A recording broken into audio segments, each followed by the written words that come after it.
A powerful CEO's life is transformed by a homeless woman's invention. Fred Joe stares at the pharmaceutical empire he built from nothing, yet feels emptier than the streets below. In those very streets, Gabriela Mandel shivers in a doorway, sketching revolutionary medical formulas in a tattered notebook. Brilliant mind trapped in a life of poverty.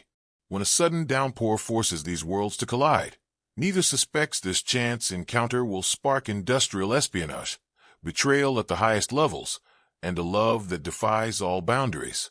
Sometimes the person society has deemed worthless holds the key to saving millions and one man's soul. Welcome back to Zenith Inspiring Stories, where we bring you tales that touch your heart and remind you of life's unexpected miracles. Today's story will take you on an emotional journey where wealth and poverty, power and vulnerability, collide in the most unexpected way. What happens when a man who has everything meets a woman who has nothing but her brilliant mind? And what if that mind holds the key to revolutionizing medicine forever? Fred Joe built a pharmaceutical empire with his bare hands, driven by childhood tragedy and an iron will. But success has left him isolated, surrounded by luxury, yet starving for meaning. Meanwhile, Gabriela Mandel once stood at the pinnacle of medical research before a devastating betrayal cost her everything: her career, reputation, and even her home. Now she sleeps in shelters and doorways, clutching a notebook containing an invention that could change millions of lives. Their paths should never have crossed. Their worlds couldn't be further apart. Yet fate had other plans. What unfolds is not just a love story, but a battle against corporate greed, a testament to human resilience, and proof that sometimes our greatest breakthroughs come when we have nothing left to lose. Have you ever witnessed how a single encounter can completely transform someone's life? Or perhaps you've experienced that moment yourself, when meeting one person changes everything you thought you knew about the world and yourself. Share your thoughts in the comments below and subscribe for more inspiring stories that remind us of the extraordinary possibilities hidden in ordinary moments.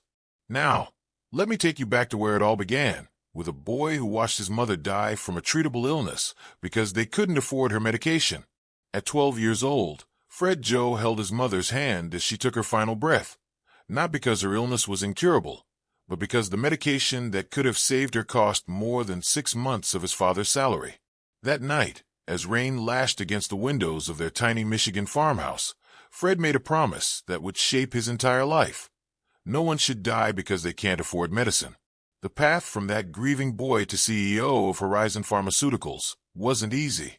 While other teenagers played sports and went to parties, Fred worked 3 jobs, saving every penny for college. During the day, he stocked shelves at the local pharmacy, watching customers walk away empty-handed when they couldn't afford their prescriptions. At night, he studied chemistry textbooks under the flickering light of a second-hand lamp. His father thought he was chasing an impossible dream. "People like us don't become doctors or businessmen," he'd say. But Fred's determination burned brighter than anyone's doubt.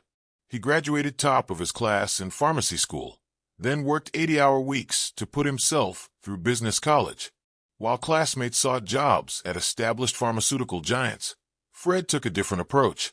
He identified medications with expired patents that could be manufactured affordably, secured a small business loan, and launched Horizon Pharmaceuticals from a converted warehouse.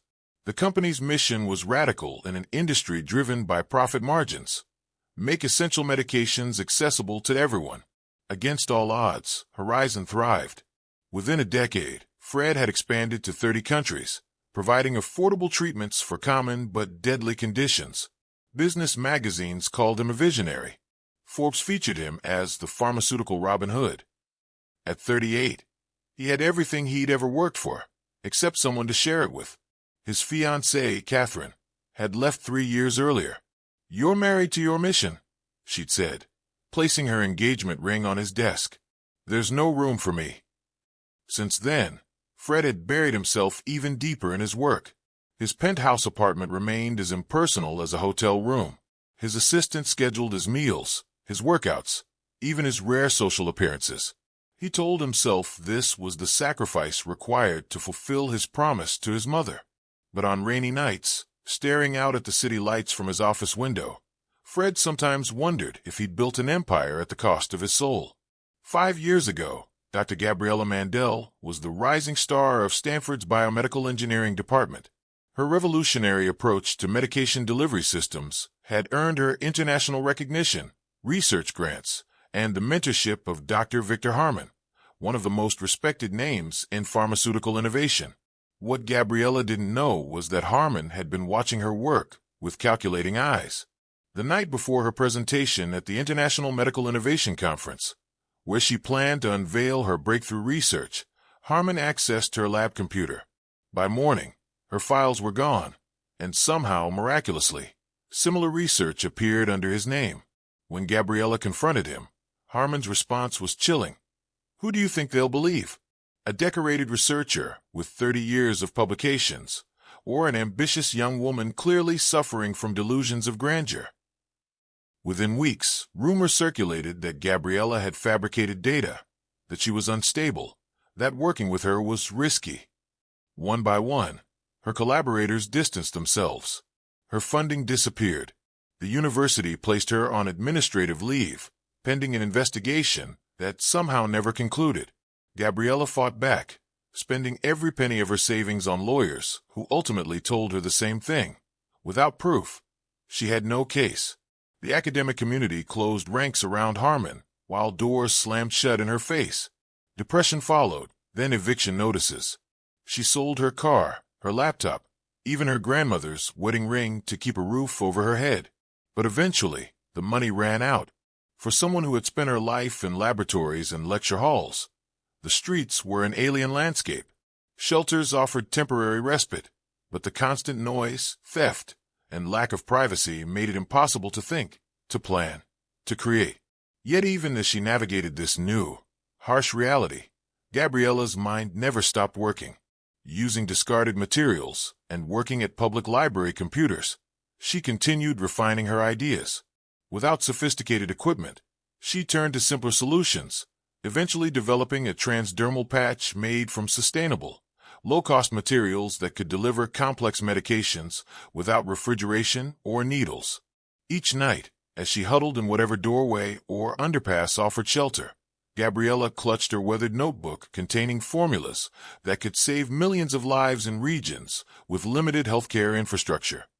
The irony wasn't lost on her, a woman with the knowledge to heal the world, unable to heal her own broken life. The October rain fell in sheets, turning the city into a blur of neon reflections and hurried silhouettes. Fred Joe worked late again, reviewing quarterly reports while his executive team had long since gone home to families and warm dinners. At midnight, he finally shut down his computer and headed for the elevator. The security guard nodded as Fred crossed the marble lobby, umbrella in hand. "Cars waiting out front, Mr. Joe." But something caught Fred's eye through the glass doors, a hunched figure in the doorway of the closed coffee shop across the street. Not unusual in this city, except for one detail. Even in the dim streetlight, he could see the person was writing furiously in a notebook. "I'll walk tonight, Thomas," Fred said, surprising himself. The rain soaked through his Italian shoes as he crossed the street. Drawing closer, he realized the figure was a woman with tangled dark hair, completely absorbed in whatever she was documenting. Her notebook pages were covered with complex chemical formulas and molecular structures that Fred, with his pharmaceutical background, immediately recognized as sophisticated biochemistry. "Excuse me," he said. Gabriela Mandel's head snapped up, her body tensing like a cornered animal. She slammed the notebook shut and shoved it into her tattered backpack. "The coffee shop opens at 6, Fred continued, gesturing to the door she was huddled against. "I'd be happy to buy you a cup when it does." Her eyes narrowed with suspicion. "I don't need charity." "Not offering charity. Those were transdermal delivery formulas you were working on, right? I'm in pharmaceuticals. I'd like to hear more." A flash of something, recognition, fear, pride, crossed her face. "You wouldn't believe me if I told you." The rain intensified, and Fred made a split-second decision. "My office is across the street. Dry, warm, and the coffee machine makes a decent espresso. We can talk there." "Why would I trust you?" she challenged, but her shivering betrayed her. "Because I'm standing in the rain talking to you instead of sitting in my warm car," Fred replied simply. and because those formulas looked promising. After a long moment, Gabriela gathered her few possessions and stood. 1 hour, and I keep my notebook with me at all times. 3 weeks after their rain-soaked encounter, Fred found himself volunteering at St. Mary's Free Clinic in the city's poorest district. He'd been coming monthly for years, though few knew about this habit. The billionaire CEO dispensing medications and advice in a cramped room with peeling paint. That Saturday morning, he was organizing supplies when a familiar voice drifted from behind the thin curtain separating examination areas. "Hold it against your skin like this, Mrs. Ramirez. 8 hours, then replace it. The insulin will release slowly. No needles needed." Fred froze. He knew that voice. Peering around the curtain, he saw Gabriela kneeling beside an elderly woman, carefully applying what looked like a homemade patch to the woman's arm. The woman's eyes shone with gratitude. "Dios te bendiga, mi hija. Last month's patch worked better than any injection I've had in 20 years. Dr. Chun, the clinic director, noticed Fred's expression and pulled him aside. "Amazing, isn't she? Gabi's been bringing these patches for our chronic patients for months now. Diabetes, hypertension, Parkinson's. Her delivery system works for all of them. Patients report fewer side effects, better symptom control." "And you're allowing this?" Fred whispered urgently. "Untested treatments from a homeless woman?" Dr. Chen finished. "I ran tests myself before allowing any patient to use them. The delivery mechanism is revolutionary. And Gabby was a researcher before whatever happened to her." Fred watched as Gabriela moved to another patient, her manner professional despite her worn clothes. The contrast was jarring. This brilliant mind trapped in circumstances that should have crushed her spirit long ago. When the clinic closed, Fred waited outside. Gabriela emerged, backpack clutched protectively against her chest, and stopped short when she saw him. "You're following me now?" she demanded. "I saw what you did in there," Fred said quietly. "Those patches aren't FDA approved. They haven't undergone clinical trials. You could be arrested for distributing unauthorized medical treatments." Gabriela's chin lifted defiantly. "Are you threatening me?" "No," Fred replied, his voice softening. "I'm offering to help you make them legal." "Legal?" Gabriela laughed bitterly. "Do you have any idea what legal means in this industry? It means years of bureaucracy while people die waiting for treatments they need. It means pricing medications so high that patients choose between medicine and food." They stood facing each other on the clinic steps, tension crackling between them. "You're distributing untested medical devices," Fred countered. "Whatever your intentions, you're putting vulnerable people at risk." "Untested?" Her eyes flashed dangerously. "I've documented every application, every outcome, every side effect for 8 months. My patients improve, while your pharmaceutical companies push pills that cause more problems than they solve." Fred stepped closer. "My company makes affordable medications. That's our entire mission." "Then why are you threatening me instead of helping these people?" she challenged. "Because I need to understand what you're doing first." Fred's professional composure cracked. "Show me your research. Prove these patches are safe." Something in his tone made Gabriela hesitate. After a long moment, she led him to the public library 3 blocks away. In a quiet corner, she pulled out her weathered notebooks. For 2 hours, Fred pored over her meticulous documentation, chemical formulas, material sourcing, patient outcomes. The elegant simplicity of her solution stunned him. Using sustainable, low-cost materials, she'd created a transdermal delivery system that worked without refrigeration or complex equipment. "This could revolutionize medication delivery in developing regions," he murmured, looking up at her with new respect. "How did you develop this without a lab?" Gabriela's guard lowered slightly. "I was a researcher at Stanford, specialized in drug delivery systems." "What happened?" Her expression darkened. "My mentor stole my research and destroyed my reputation when I threatened to expose him. Sound familiar? Powerful man takes advantage of someone who can't fight back." The accusation hung between them. "I'm not your mentor," Fred said quietly. "No." Gabriela gathered her notebooks. "Then prove it." Help me get these patches to people who need them, without patents, without profit margins, without turning medicine into a luxury. Fred met her gaze. What if we could do both? I'm offering you a consulting position, Fred said the next morning in his office. Access to Horizon's labs, materials, equipment, a salary, and temporary housing in our corporate apartments. Gabriela stood by the window, arms crossed defensively. And in return, you get my invention? In return, we develop it properly, run clinical trials, get FDA approval, make it available globally. Under Horizon's patent, she challenged. Under your name, Fred countered, with a licensing agreement that ensures affordability. Gabriela's laugh was hollow. I've heard promises before. The moment your board sees profit potential, those promises will evaporate. I maintain controlling interest in Horizon. The board can advise, but they can't override me. She studied him, searching for deception. Why would you do this? What's your angle? Fred hesitated, then spoke with rare candor. My mother died because she couldn't afford medication. I built Horizon to prevent that happening to others. Your invention could help millions in regions without reliable healthcare infrastructure. I'll need everything in writing, Gabriela said after a long pause. And I maintain full ownership of my research. Agreed. I'm not accepting your housing offer. I won't be indebted to you.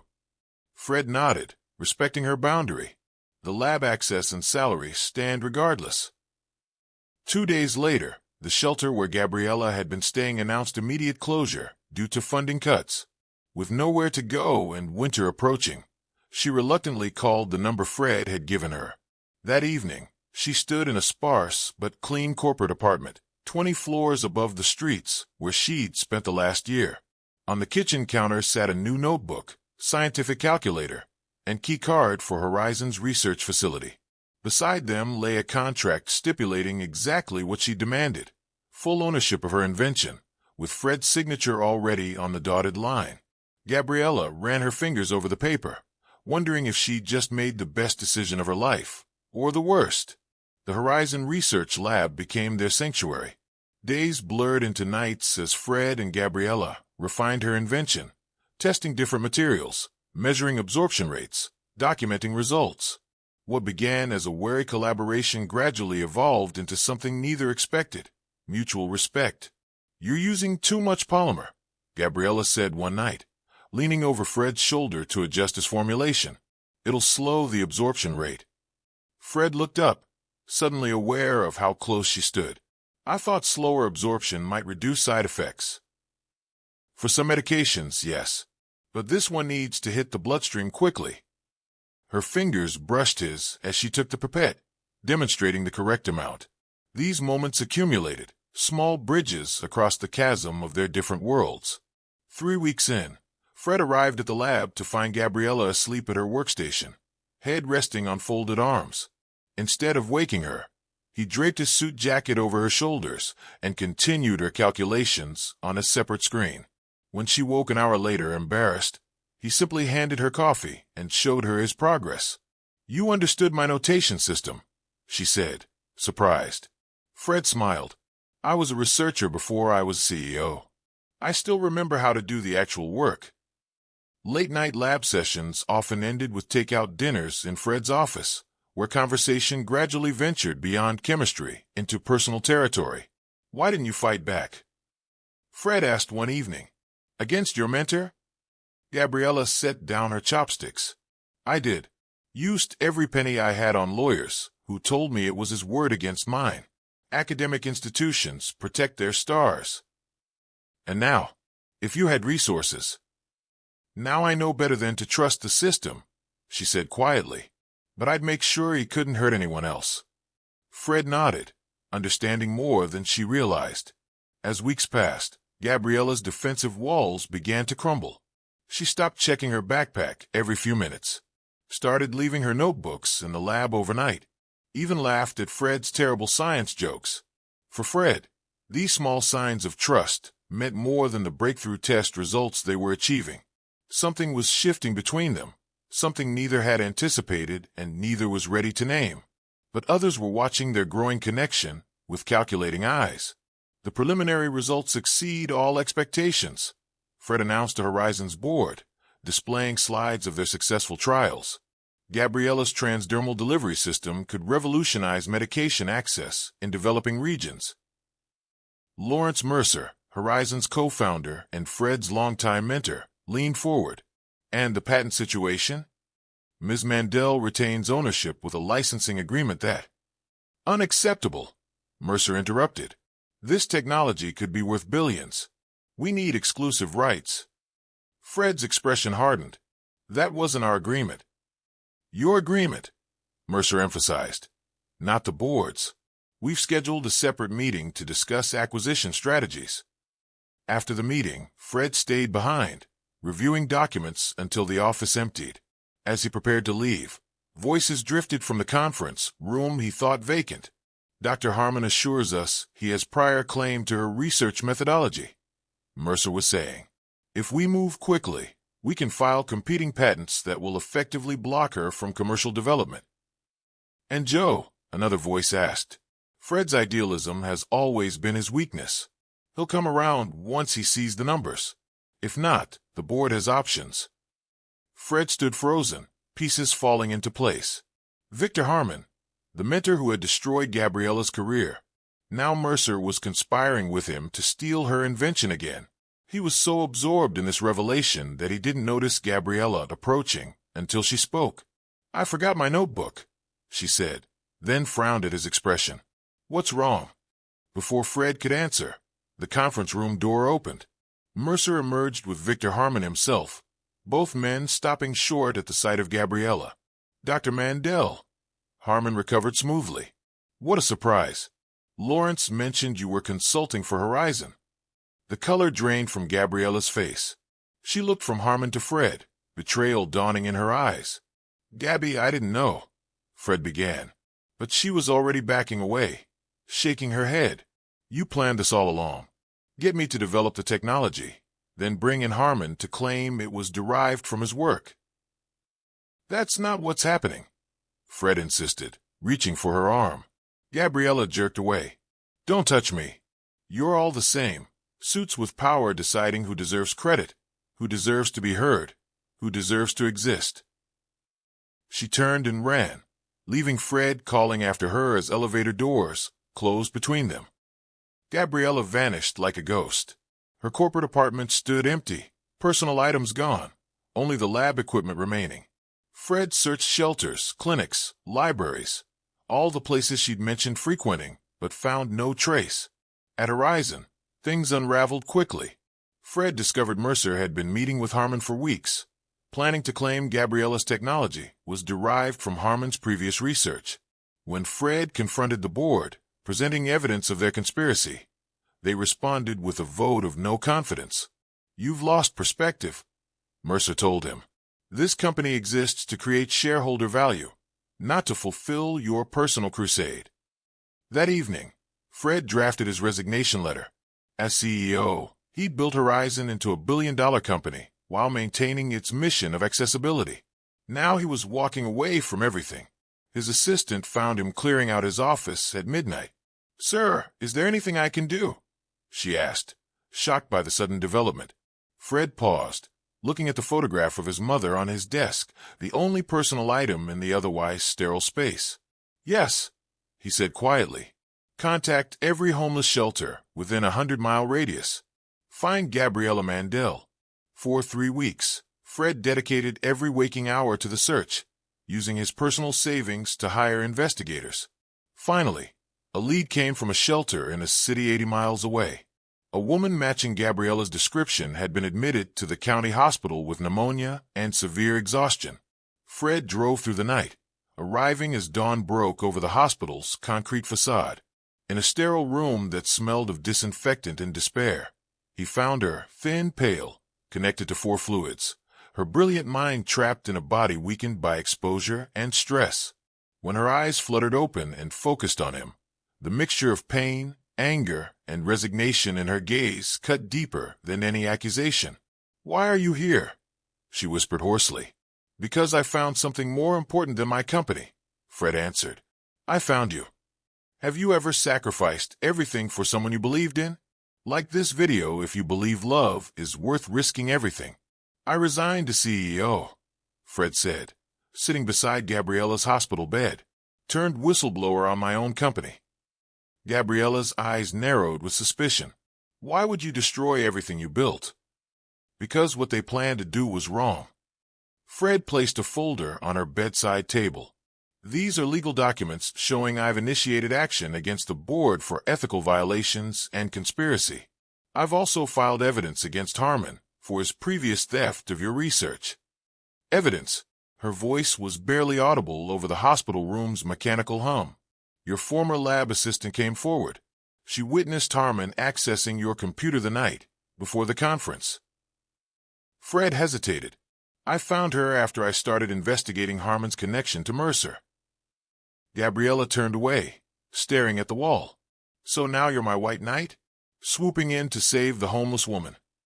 No, Fred said firmly. I'm someone who recognized what was happening because I've seen it before. My father worked for a pharmaceutical company that stole an employee's cancer drug formulation. They buried the research because treating cancer was more profitable than curing it. Gabriela slowly faced him again. Is that why you started Horizon? Fred nodded. And why I can't let them do to you what was done to him. He died believing he was worthless because his life's work was stolen. Silence stretched between them, filled with unspoken pain and cautious hope. I destroyed my research notes, Gabriela finally said. After I left, I couldn't risk them being stolen again. Fred's heart sank. All of it? The formulations, the material specifications? A ghost of a smile touched her lips. I have an eidetic memory. It's all here. She tapped her temple. I just needed to ensure no one else could access it until I decided what to do. And now? Fred asked quietly. Gabriela studied him, searching for deception and finding only sincerity. Now I need to know why the CEO of a pharmaceutical empire would throw everything away over one invention. Fred reached for her hand, hesitating before their fingers touched. Because somewhere between lab tests and late-night conversations, I realized something. The woman society had discarded was the most valuable person I'd ever met. Not for her invention, but for her brilliance, her resilience, her heart. Gabriela's fingers slowly intertwined with his. I'll need more than pretty words this time. I'm counting on it, Fred replied. 6 months later, a converted warehouse in the city's industrial district hummed with activity. Inside, a team of scientists worked alongside community members who had once been homeless, all employed by the newly formed Mandel Initiative for Accessible Medicine. Fred and Gabriela moved through the space as equal partners, stopping to review progress at different stations. The atmosphere was unlike typical research facilities. No corporate sterility, no hierarchical tension. Here, lived experience was valued alongside academic credentials. The production costs are even lower than projected, Gabriela said, reviewing data on her tablet.